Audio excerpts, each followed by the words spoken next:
Oke guys, ketemu lagi sama Miliarder Boy. Di sini kita akan membahas, cocok banget nih buat kamu pengusaha-pengusaha properti dan perbankan ya. Orang kaya melawan orang miskin. Nah, apa namanya? Tanda tanya besar dalam hidup gua gitu ya. Kenapa sih orang kaya itu tambah kaya dan orang miskin tuh tambah miskin gitu, guys? Ya. Jadi ada beberapa pertanyaan di dalam hidup gua gitu ya. Kenapa orang kaya tuh kaya terus dan orang miskin tetap aja gitu ya, nggak ber nggak jadi orang kaya, malah orang miskin tuh tambah banyak. Jadi orang yang baru lahir yang miskin semua banyak gitu ya. Kenapa nggak ada orang tuh yang miskin jadi orang kaya itu hanya beberapa beberapa persen aja gitu ya.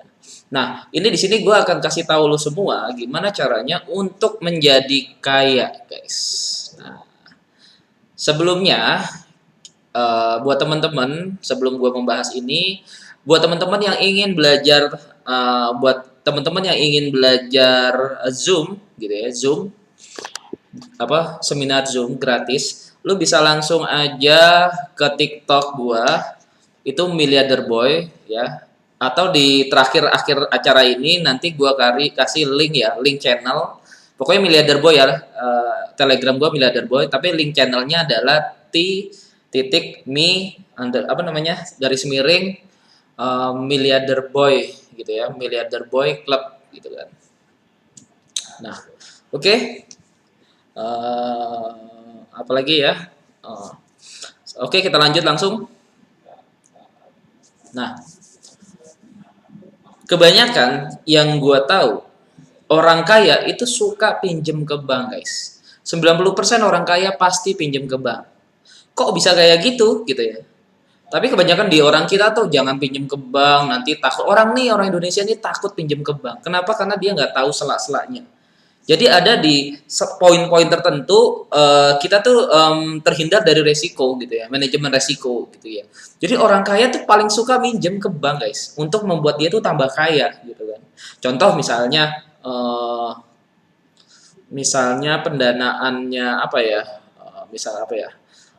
Indonesia kalau mau pembangunan negara-negara maju di dunia ini itu utangnya paling banyak Amerika, guys. Ya, orang Amerika tuh paling suka sama ngutang, guys.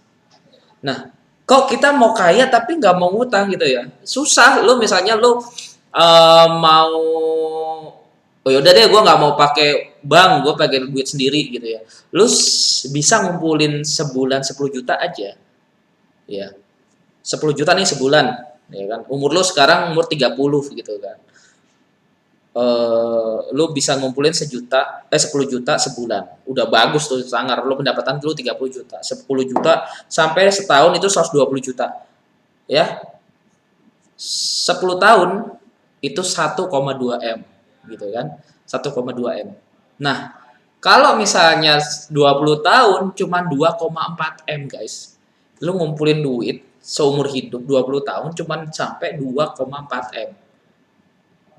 Nah, 2,4 M 20 tahun lagi itu nggak ada artinya, guys. Nilainya menyusut gitu loh. Lah, terus lu nggak kena.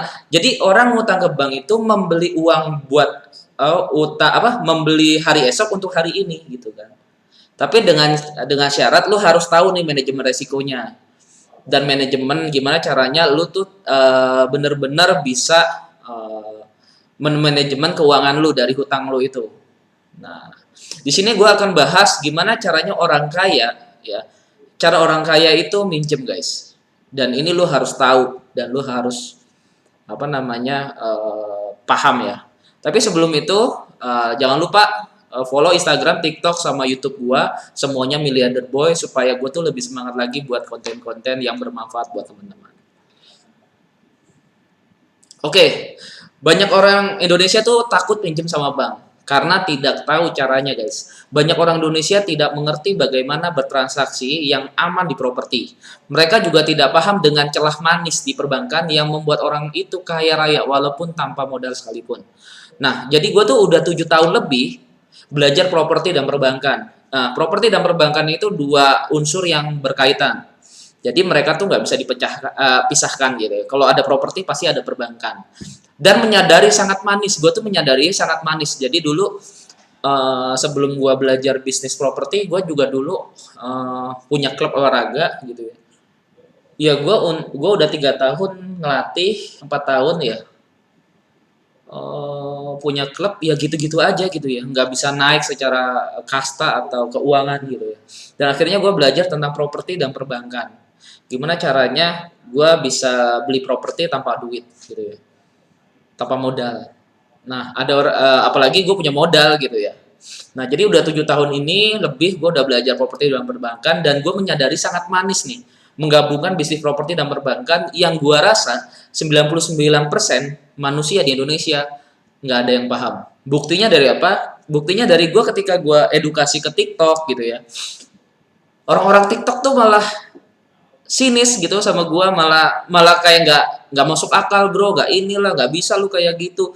Tapi tetap ada orang beberapa tuh ya mungkin cuman ya 1-2 orang yang ngerti gitu. Oh gue pernah main kayak gini gitu ya. Itu disebabkan oleh karena ketidaktahuan orang-orang di luar sana tentang kaya guys.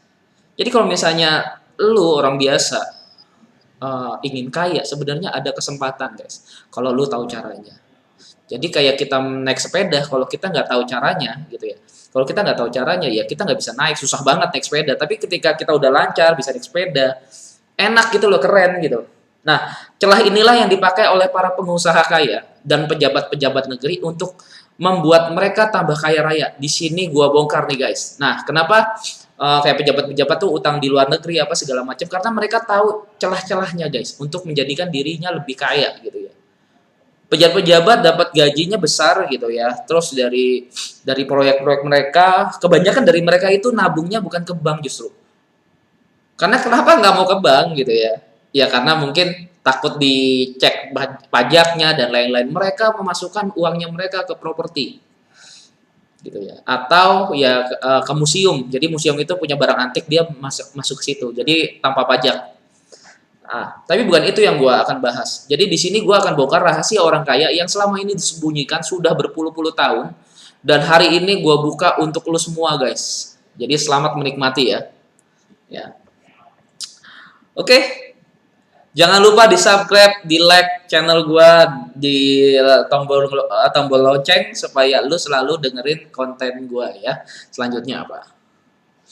Oke, sebelum gua menjelaskan konsep yang akan gua ajarin secara detail gitu ya. Mungkin ini semuanya baru dasar ya. Kalau misalnya lu ingin lebih lanjut, lu bisa langsung konsultasi aja sama gua.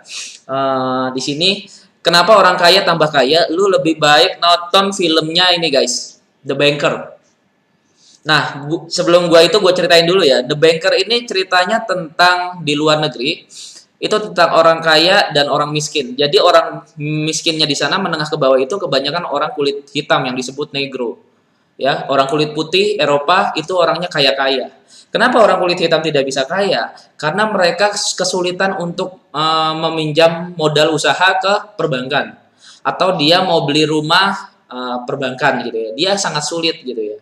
Akhirnya dia sebenarnya yang sebelah ini sebenarnya ini sangat pintar. Kalau yang ini bos ya, sebagai bosnya investor. Sebenarnya ini orang kaya sudah lama.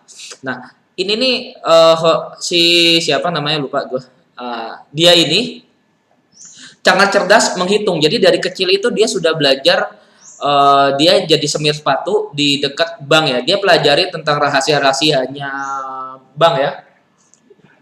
Sampai di situ tuh dia mendengarkan setiap orang meeting apa segala macam, dia dengerin cara perbankan bermain. Dia sangat pintar, tapi ketika dia pengajuan ke bank, dia tuh udah gimana caranya menghitung rumah, appraisal rumah gitu ya. Rumah ini bagus apa enggak, nilainya berapa, masuk ke bank berapa. Ini ketika dia beli ke bank itu hasil dari sewanya itu untuk membayar cicilan. Dari itu dia dapat fee-nya seperti itu, guys. Tapi ketika dia pengajuan ke bank, dia tidak bisa karena dia berkulit hitam. Gitu ya.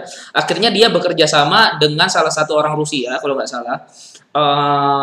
Yang kulit putih gitu ya. Jadi pakai namanya dia gitu ya. Dia yang kerjain, nanti sistemnya bagi hasil. Tapi kenyataannya si orang Rusia itu meninggal dan akhirnya di istrinya. Nah, dia mulai bingung, nggak bisa nih bisnisnya gimana, nggak bisa lagi karena dia membutuhkan orang kulit putih.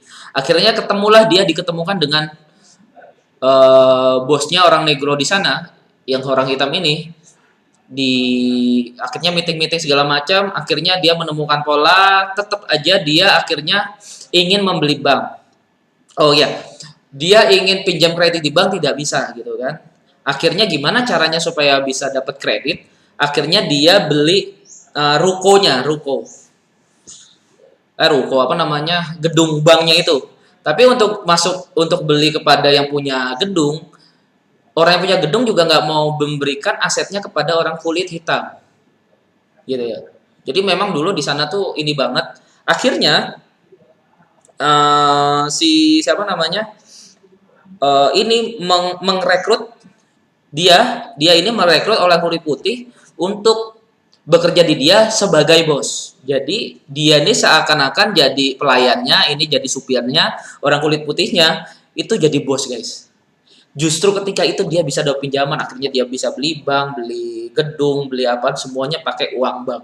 Dia itu tambah kaya guys, gitu ya, tambah kaya raya. Lu lebih baik nonton ini dulu supaya lu nyambung dengan konsep yang gua ajarin ya. Ya, abis lu dengerin YouTube gua, lu harus nonton ini guys, bagus banget. Oke, lanjut lagi. Jangan lupa di subscribe dan di follow Instagram gue ya guys, sama TikTok supaya gue lebih semangat buat konten.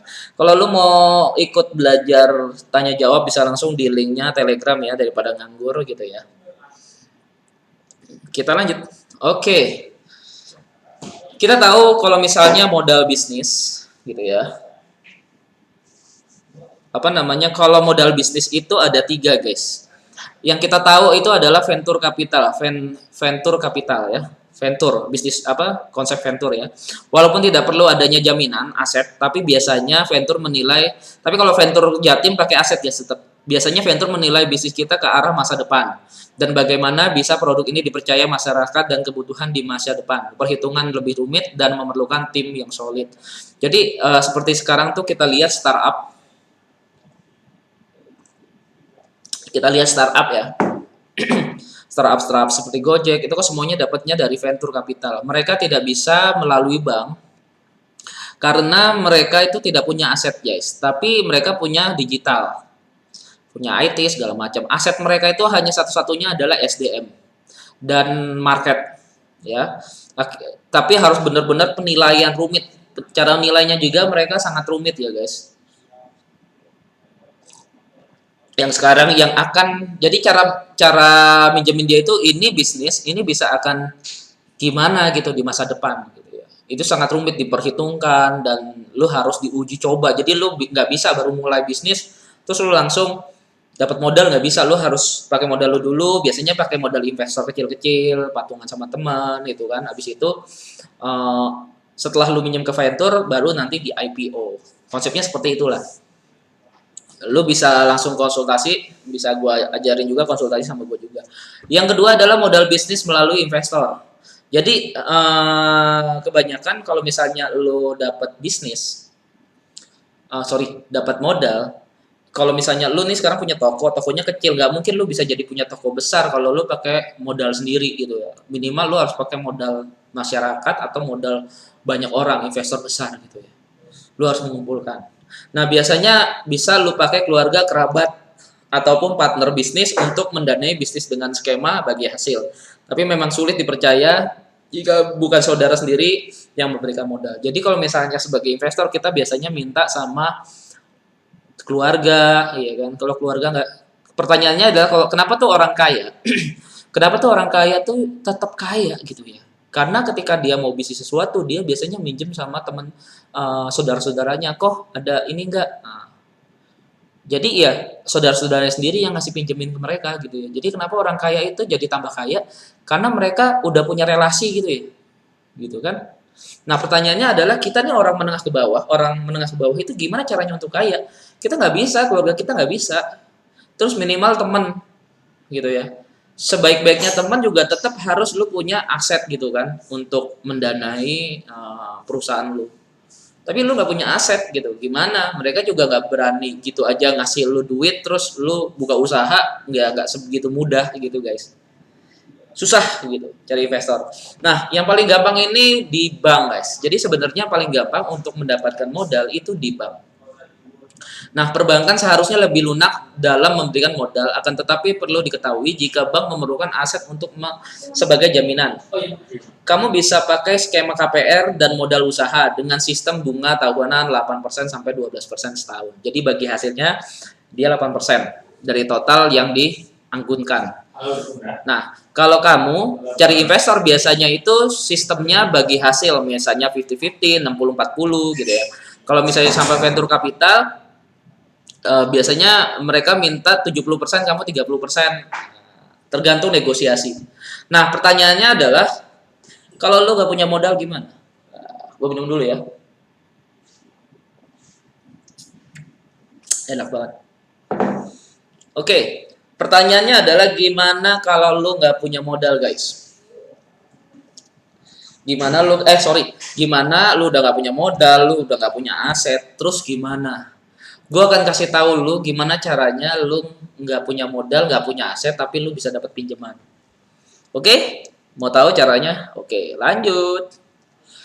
Ini rumus yang gue akan kasih tahu perbankan. Jadi kalau misalnya nilai aset lu 1M, KPR itu biasanya 75 gitu ya, sampai 85% ya.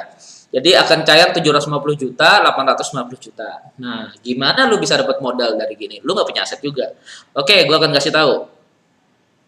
Nah, ini permainan gue ya. Jadi ini cara gue bermain. Jadi yang pertama adalah lu cari seorang investor yang ingin mendanai yang pertama, gitu ya. Seorang investor dengan target aset senilai 1 miliar, guys. Ya, dengan target aset 1 miliar. Nah, sebelumnya itu kita udah kerjasama sama perbankan, di mana gue selalu minta sama mereka, ada nggak bro yang kira-kira nasabah lu tuh yang kredit macet, yang udah batuk-batuk, mungkin minggu depan mau dilelang gitu kan. Sini datanya kasih gue, biar gue nego, gue yang lunasin kayak gitu. Contoh, kita harus yang di bawah outstandingnya tuh di bawah 50%. Contoh misalnya, ini harga pasarnya kan 1M. Kita beli aset senilai sisa hutangnya kita cek gitu ya, 350 juta. Ya, langsung kita nego, Bu. Ibu mau nggak misalnya hutangnya saya lunasin plus saya kasih susu 150 juta daripada minggu depan dilelang hilang loh Bu, gitu ya. Gitu ya. Udah nego sana sini akhirnya mau. Nah, setelah mau kita cari investor, guys. Nah, cari investornya gimana? Kok mau nggak mendanai bisnis saya? Coba tolong Koko beliin aset yang pengen saya beli yang nilainya 1M. Nanti Koko beli cuman modal 500 juta. Nah, 500 juta ini. Jadi 500 juta, oke, lu dapet investor. 350 jutanya bayar ke bank. 150 jutanya kasih ke penjual tadi. Ya, selesai udah. Berarti lu dapat nilai 1M. Maksimal kan belinya 50% kan, 500 juta kan. Nah, kita harus nempatin janji kita akan memberikan dia tuh dengan mungkin 10%, 15% sekali. Gua akan balikin kok modal lu senilai 10 sampai 15% dalam waktu 6 bulan sampai 1 tahun gitu kan. Oke, gitu ya, selesai. 1M ini kita masukin lagi ke bank. Tapi sebelum dimasukin, kita renovasi dulu guys. Renovasi 50 juta gitu ya. Renov yang bagusin gitu ya. Supaya apa nih? Di renovasi 2 lantai, mungkin 50 sampai 100 juta lah. Dari 1 lantai jadi 2 lantai. Nah, nanti kan nilainya akan naik nih. Nah, 1,5. Nah, dari situ kan nanti kita masukin ke bank cair 1M guys, KPR-nya. Ini KPR-nya 1M. Ya, KPR-nya 1M di bank. Nah, banknya kasih kita nih. Nah, berarti modal yang kita dapat sekarang 1 miliar guys. Nah, ya kita kasih modalnya investor, balikin 500 juta plus profitnya berapa? Ya 10%, 10%-nya apa? 50 juta, jadi 550 juta. Kita masih punya modal berapa? 1M dikurangi 50, 500, 55, 550 juta, sisanya ada 450. Nah, dari 450, gitu ya. Dari 450 lu spare guys. Jadi caranya gini. Lu spare 6 kali cicilan bulanan. Jadi lu udah spare nih, misalnya cicilan bulanan 10 juta, yaudah lu sisain 50 sampai 60 juta. Taruh di tabungan. Ya ini untuk jaga-jaga. Untuk jaga-jaga, lalu rumahnya yang 2 lantai lu kontrakin atau lu kos-kosin guys. Dari uang kos ini lu bayar kredit cicilan bulanan. Nah, terburuk kan misalnya nggak ada yang apa namanya, eh nggak ada yang ini ya, apa namanya,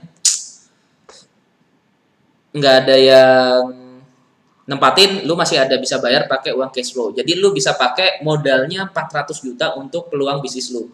Modal usaha ya. 400 juta lu misalnya buat toko, baju, apa segala macam, buat bayar karyawan. Nah, kayak gitu guys, tanpa lu punya modal. Nah, selanjutnya gimana? Lu butuh modal lagi lebih besar nih. Misalnya lu kurang nih 400 juta, abis itu udah jalan muter, gue pengen nambahin modal dong bro Wisnu gitu ya. Kan lu punya aset senilai 1,5 miliar nih. Ya. Lu kan punya aset 1,5 miliar. Lu cari investor gitu ya, yang bisa kasih modal lu 1,5 M dengan jaminan 1,5 M, nanti gua beli lagi kok, tenang. Senilai plus 10%. Nah, kayak gitu. Jadi nanti dilunasin ini. Ini dilunasin berapa? 1,5 M sama investor. Nanti gitu lagi lu, ulangin lagi cari aset yang berapa, lu renov lagi 2 lantai, terus dapat aset tuh yang 3 M-an gitu ya. Modalnya muternya kayak gitu lagi guys. Paham nggak? Pasti belum paham ya. Ya udah, kalau misalnya lu belum paham juga gitu ya, lu belum paham juga, lu bisa langsung aja, lu punya beberapa pertanyaan, lu bisa langsung konsultasiin ke gua. Gua tuh selalu ada untuk lu guys di email miliarderboyclub@gmail.com atau di alamat apapun ya, alamat ini gua, Instagram, TikTok, YouTube, di sini miliarder boy semua.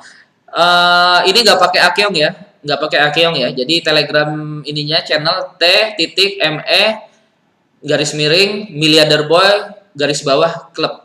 Jadi buat teman-teman yang ingin tanya jawab dan masih bingung dengan konsep